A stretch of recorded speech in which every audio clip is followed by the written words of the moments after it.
Le son dans l'espace du thé, études acoustiques et transfert culturel by Céleste Gatier. Celeste is doing a PhD at Sorbonne University about the architecture of Japanese tea pavilions built in the West since the end of 19th century. Recently, she has been focusing on the sound and acoustic heritage of tea ceremony, and she is also a sound artist working with the Fragile Electronics Instrumentarium. She played several concerts in Japan and collaborated with the Japanese noise musicians. Thank you, Céleste. Le son dans l'espace du thé, études acoustiques et transfert culturel. Bonjour à toutes et tous, je m'appelle Céleste Gatier et je réalise une thèse à la Sorbonne en histoire de l'art et archéologie du bâti japonais sur les pièces de thé japonaises construites ou transférées en Occident depuis la fin du XIXe siècle, donc notamment dans le cadre des expositions universelles ou dans les jardins japonisants de propriété privée. Le projet consiste, entre autres, en une étude métrologique très précise de ces espaces, afin de comprendre leur filiation architecturale avec les modèles japonais. Pour établir la méthode de mesure, je m'appuie sur la généalogie des historiens de l'architecture japonais, ayant étudié les premiers, et pourtant relativement tardivement, car seulement à partir des années 30-40, l'architecture et la structure des pavillons de thé. Horiguchi Sutemi, Kitao Harumichi et Goichi Takeda. En réalité, le premier à avoir réalisé des relevés et une étude archéologique des pavillons de thé est Kitao Harumichi pour son ouvrage de 1941, Chashitsu Kanshiku. Mais on considère toutefois que ce sont les textes de l'historien et architecte Horiguchi Sutemi qui sont fondateurs dans l'interprétation contemporaine de l'architecture du thé à partir des années 1930, en révélant leur valeur historique et architecturale. Moins connue est la notion d'élan vital qu'il a développée et qui nous permet de considérer les pavillons de thé dans une dimension sensorielle nouvelle. Je vais donc commencer par l'historiographie relativement restreinte de l'interprétation sensorielle du pavillon de thé. Donc, tout d'abord, Horiguchi Sutemi et la notion d'élan vital. Horiguchi Sutemi s'est formé à l'architecture dans les années 20 à l'Université impériale de Tokyo. En tant qu'architecte et historien de l'architecture, il s'est activement impliqué dans la patrimonialisation de l'architecture du thé, tout en l'élevant à un rang artistique et poétique autour des années 50. Dans sa pratique architecturale qui témoigne de son double intérêt pour l'architecture moderne et l'architecture du thé, mais aussi dans sa pratique du tanka, il est à la recherche de ce qu'il appelle l'élan vital, une force vitale qui émanerait de la nature et qui s'incarnerait ou se transformerait dans des créations qui symbolisent l'éclat même de la vie. Et pour lui, c'est l'architecture du thé plus que tout autre qui émane de l'élan vital, dans un équilibre parfait entre un art du quotidien, l'art de la rencontre, et une énergie qui capte tout ce qui palpite de la vie, les saisons, la nature, la lumière, l'odeur, que l'on retrouve donc dans l'expérience plurisensorielle que propose le pavillon de thé, et plus encore lors d'une cérémonie du thé. Fuji Koji est le chashitsu environnemental, donc sur des questions thermiques. Notamment avec son projet manifeste, la maison Cho-Chikukyo, construite en 1928 dans la commune de Yamazaki. Fuji Koji est diplômé comme Horiguchi Sutemi de l'Université impériale de Tokyo en 1913, où il a étudié l'architecture et l'ingénierie environnementale. Ses recherches aboutissent à la réalisation de quelques maisons expérimentales, dont celle de Cho-Chikukyo, qui est le premier habitat bioclimatique construit au Japon. Il a inventé un système de circulation d'air à partir d'une étude de l'architecture de Sukiya, qui est dérivée de l'architecture des pavillons de thé, qui est l'une de ses principales références pour ce projet. Daisetsu Suzuki est la psychosphère de la cérémonie du thé. Donc Daisetsu Teitaro Suzuki est un écrivain et enseignant japonais qui devint des années 30 aux années 50 l'une des personnalités les plus importantes dans l'introduction des traditions et des concepts du zen dans la société américaine. Donc, il est arrivé à Chicago. Ce qui est intéressant, c'est qu'il est arrivé à Chicago en 1893 en tant que traducteur d'un moine zen pour le premier parlement des religions qui se déroulait dans le cadre de l'exposition universelle de Chicago en 93, où étaient exposés aussi des pavillons de thé qui ont été présentés par Okakura Kakuzo. Donc voilà, c'est tout un réseau. Et lui propose une interprétation, une analyse de la pièce de thé et de la cérémonie du thé en insistant sur le lien avec le zen, notamment dans son ouvrage Zen and Japanese Culture, écrit en 1959.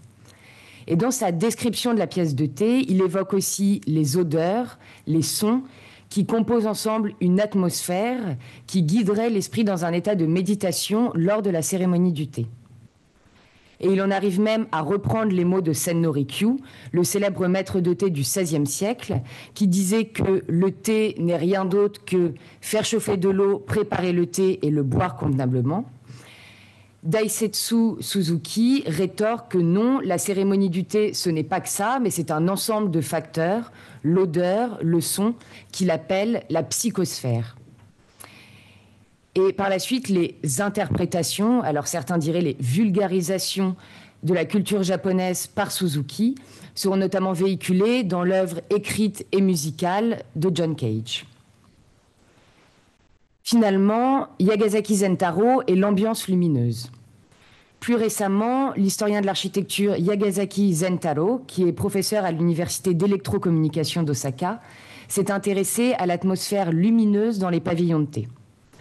Dans son article « Orientation et lumière des lieux de Suki au Japon au Moyen-Âge », il s'est intéressé à plusieurs éléments révolutionnaires qui ont été introduits dans ces espaces par le célèbre maître de thé Senno Rikyu, dont certains jouent un rôle déterminant pour l'ambiance lumineuse du chashitsu, quelle que soit son orientation. Par exemple, la création du Kuguriguchi, donc qui a ensuite donné ce que l'on connaît mieux, la Nijiriguchi, donc qui est cette petite porte à travers laquelle on s'incline pour rentrer dans la pièce de thé. Donc certes, ça ne laisse pas passer la lumière, ça ne joue aucun rôle dans la luminosité, mais sa création a induit celle d'un grand mur en torchis, donc ce qui est exceptionnel dans le corpus architectural japonais. Et c'est là que Rikyu décida d'ouvrir des fenêtres, toutes différentes, pour permettre de travailler la luminosité. Donc déjà, l'environnement intérieur du chashitsu est hors du commun en ce qu'il est conçu autour de la lumière. Donc, ainsi, il y a eu des interactions entre les scientifiques, les architectes, les philosophes, les artistes, qui créent un contexte dans la continuité duquel se place la forme d'archéologie contemporaine que j'essaye de développer, fondée sur l'étude et la mesure des sons et de l'acoustique du pavillon de thé, qui n'a pas ou peu été abordé dans les études architecturales jusqu'alors. Je vais donc vous présenter les premiers travaux d'archéoacoustique réalisés qui visent à mesurer les sons et le silence d'une cérémonie du thé, en lien avec les caractéristiques acoustiques de l'architecture particulière dans laquelle elle se déroule, et notamment, comme je le disais, du fait de la présence de murs en torchis, de 42 mm d'épaisseur maximum. Et donc, c'est différent de la plupart du reste de l'architecture japonaise résidentielle, qui est caractérisée habituellement par sa structure ouverte poteau-poutre, remplie de parois de papier coulissantes, très fines, et donc qui laisse passer le son. Comme l'avait remarqué Richard Neutra dans son article de 1931, qui est une référence à l'acoustique, qui est une référence rare en fait que l'on retrouve à l'acoustique de l'architecture traditionnelle japonaise. Et donc, les mesures acoustiques que je vais vous présenter sont généralement appliquées aux salles de concert, au théâtre, aux églises, donc avec des échelles et des usages en termes sonores qui sont différents de ceux des pavillons de thé. Donc cela nous demande d'adapter les paramètres et de trouver les métriques adaptées aux pièces de thé pour peut-être ensuite réussir à définir ou à qualifier l'atmosphère sonore et acoustique des pièces de thé à partir de nos mesures. Donc, je vais d'abord vous présenter les mesures acoustiques qui ont été réalisées dans le pavillon de thé de la villa Seifuso à Kyoto. On peut commencer par calculer la réponse impulsionnelle. C'est le calcul de la variation du signal depuis son émission par une source sonore. Donc en fait, un haut-parleur qui va être placé à l'endroit, donc la disposition mais aussi la hauteur où se trouve la principale source sonore durant une cérémonie du thé. Donc ici, pour plus de précision, on en avait deux. Donc une à l'endroit du foyer où chauffe la bouilloire, d'où est émis notamment le matsukaze dont je parlerai après. Et une autre source à l'emplacement de l'hôte qui prépare le thé, donc d'où l'on peut entendre les bruits de fouet ou l'eau qui est versée notamment. Et ce signal sonore, il va être capté par différents micros avec des sensibilités différentes, dont les positions correspondent à celles des invités lors de la cérémonie du thé. Avec la réponse impulsionnelle, on déduit le temps que le signal prend à décroître, donc le temps de réverbération. RT15, RT20 ou RT30, c'est les quantités de signal utilisées, les dynamiques en décibels. Et habituellement, on calcule plutôt le temps de réverbération en RT60, avec 60 décibels. Mais dans notre cas, on a plutôt utilisé un niveau sonore plus faible, qui correspondrait davantage à celui de la cérémonie du thé. Entre 500 et 8000 Hz, on a un temps de réverbération assez cohérent, qui est entre 0,2 et 0,3 secondes. Donc c'est très court, mais logique du fait de la faible réflexion des murs en terre, des fenêtres en papier et surtout des tatamis. Cela se retrouve aussi dans les résultats de calcul de clarté C50 qui analysent l'intelligibilité, donc notamment l'intelligibilité de la voix, parce que même si la cérémonie du thé se fait principalement en silence, il y a un léger temps de conversation qui est laissé à la fin notamment. Donc je ne détaillerai pas les résultats, mais on a une intelligibilité qui est relativement bonne aussi dans ces espaces. Et parce qu'en effet, si on étudie le coefficient d'absorption des tatamis, donc là notamment ceux de type B sur notre graphique, qui correspond le plus à la structure des tatamis en paille de riz utilisés dans l'architecture traditionnelle, on voit qu'ils absorbent environ 50% du signal sonore de 500 à 2000 Hz. Donc dans le pavillon de thé, qui en plus est relativement restreint, c'est le tatami a priori qui est quand même le matériau le plus absorbant. Finalement, l'espace de thé, déjà c'est un espace peu réverbérant, calme, et donc un écrin qui permet de rendre audibles les microsons de la cérémonie du thé. On peut analyser la courbe de densité spectrale, donc le contenu fréquentiel des sons de la cérémonie du thé, donc que l'on a obtenu à partir de l'enregistrement d'une cérémonie du thé réalisée en chambre anéchoïque à Kyoto cet été. Et si l'on compare avec la ligne de référence en noir, qui est la ligne du silence, ou du moins du bruit de fond lors de l'enregistrement, on voit que la plupart des interventions sonores, donc hormis celle-là qui est quand même plus importante, qui est justement celle du matsukaze, mais sinon la plupart ne sont que très légèrement au-dessus de la courbe de silence, de quelques décibels. Donc voilà, c'est des toutes petites interventions sonores.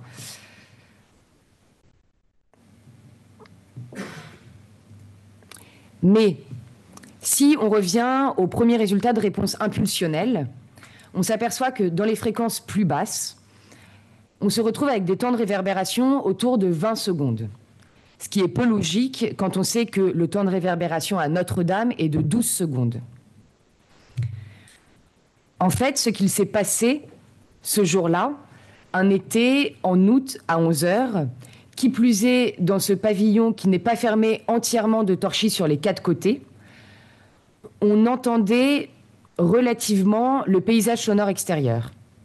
Donc qu'on pourrait appeler au début le bruit résiduel ou le bruit de fond. C'était dans l'intérieur du pavillon, c'est-à-dire les cigales, mais aussi un peu la route qui n'était pas loin. Et finalement, c'est venu recouvrir et perturber la captation du signal sonore. C'est ce qu'on appelle le rapport signal sur bruit. Alors, en connaissance de cause, on aurait pu pallier à cela. Mais on en tire une conclusion. L'intérieur de ce pavillon est plutôt transparent acoustiquement au paysage sonore extérieur qui se diffuse au travers des parois de papier. Mais du fait d'une acoustique peu réverbérante à l'intérieur de la pièce de thé, comme on l'a vu, c'est calme à l'intérieur. Donc ce jour-là, on a mesuré un niveau sonore de 42 décibels à l'intérieur du pavillon, ce qui est relativement calme sur une échelle de bruit, et 58 décibels à l'extérieur. Donc on a quand même une isolation, ou du moins une atténuation du paysage sonore extérieur.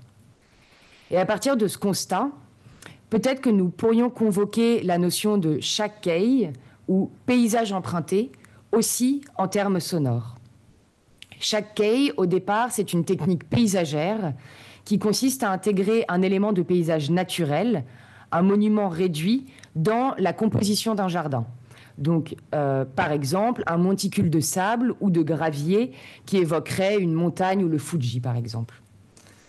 Cette notion de shakkei, on peut la retrouver dans l'arrangement et le décor du tokonoma lors de la cérémonie du thé, avec une calligraphie, l'arrangement floral, qui va être en lien avec la nature, en évoquant la saison, le moment de l'année et le moment de la journée auquel est organisée la cérémonie du thé.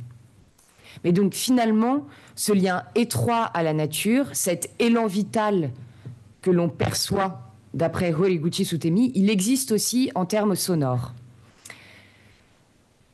Parce que l'acoustique permet de percevoir de manière filtrée le paysage sonore extérieur. Entendre les cigales l'été, la neige qui tombe sur le toit l'hiver parce qu'on a des plafonds qui sont relativement bas dans le pavillon de thé, mais qui en plus, ces sons extérieurs vont venir se mêler dans une composition avec les bruits de la cérémonie du thé, dont certains évoquent aussi le paysage naturel. Donc par exemple, le matsukaze, ce qu'on traduit littéralement par le bruit du vent dans les pins. En fait, c'est le bruit de l'eau en train de bouillir, et qui a aussi une saisonnalité. Le son du matsukaze, il va changer selon la saison. Parce qu'en fait, la cérémonie du thé, elle a 2 saisons. Il y a la saison du foyer creusé, de novembre à avril. Non. Oui. Donc la saison du foyer creusé, de novembre à avril, la bouilloire qui est assez grande et qu'on va chauffer davantage, donc on va avoir plus de résonance que lors de la saison du foyer portable, de mai à octobre, où on va moins chauffer la bouilloire. Et ce matsukaze, on l'entend à un moment précis de la cérémonie du thé, au terme d'une évolution, celle du yuhai. Donc en fait, Sen no Rikyu, il a reconnu 5 étapes sonores ou visuelles qui permettent de connaître et contrôler la température de l'eau avant qu'elle n'atteigne 70 degrés. Par exemple, le Kyuon, donc que l'on appelle le son d'un ver de terre, donc en fait un son dont on ne peut dire s'il existe véritablement ou pas, juste avant que l'eau ne commence à bouillir.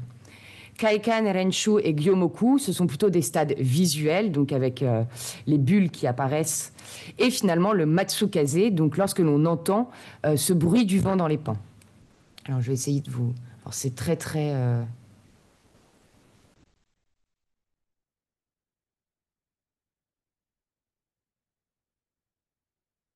Hein, bon. Ça marche pas. Mais donc, le yuhai, il affecte toute la cérémonie. La préparation du thé, donc la durée de la cérémonie, donc les conversations.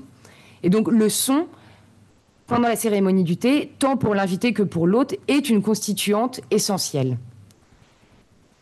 Et donc, dans cette perspective, j'aime regarder cette estampe montrant un homme qui vient couper un shakuhachi pour le mettre dans le feu de la cérémonie du thé. Donc finalement, l'idée de sacrifier l'instrument de musique traditionnel au profit d'autres sons qui composent une autre musicalité. Et en pendant, il y a la musicienne et performeuse expérimentale Kozue Sugiura qui fait de la noise avec les ustensiles de la cérémonie du thé.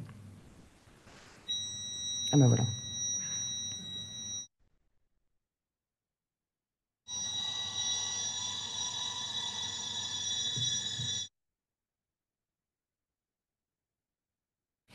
Mais donc, finalement, tout ça pour dire que Depuis les premières interprétations sensorielles de l'architecture du thé, il y a donc eu des interactions entre des scientifiques, des architectes, des artistes qui amènent à revisiter ou réinterpréter le pavillon de thé comme un espace artistique. Et peut-être même plus encore, à penser l'architecture à partir d'une conception organique, vécue, temporelle. On pourrait dire donc une conception musicale du pavillon de thé. Et cette appréhension musicale du patrimoine architectural, elle me semble pertinente et cohérente avec la réception de la culture du thé en Occident à la fin du XXe siècle, du XIXe siècle, qui a dépassé le cadre de l'architecture. En témoigne l'exemple de Midori no Sato, un pavillon japonais construit en 1886 à Jouy-en-Josas. Et on sait, grâce à des photos d'archives, qu'étaient organisées des cérémonies du thé, ou du moins des rencontres autour du thé, donc qui se rapprocheraient plus de la pratique, d'une pratique plus populaire, donc de la voie du sencha, et qui s'était aussi développée au Japon parallèlement à l'autre pratique plus érudite et codifiée à partir du XVIIIe siècle.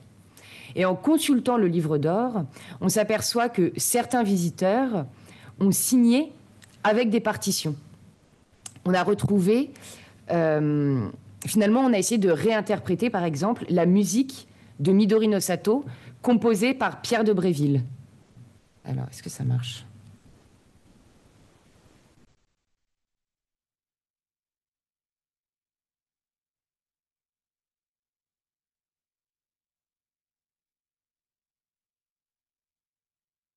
Oui.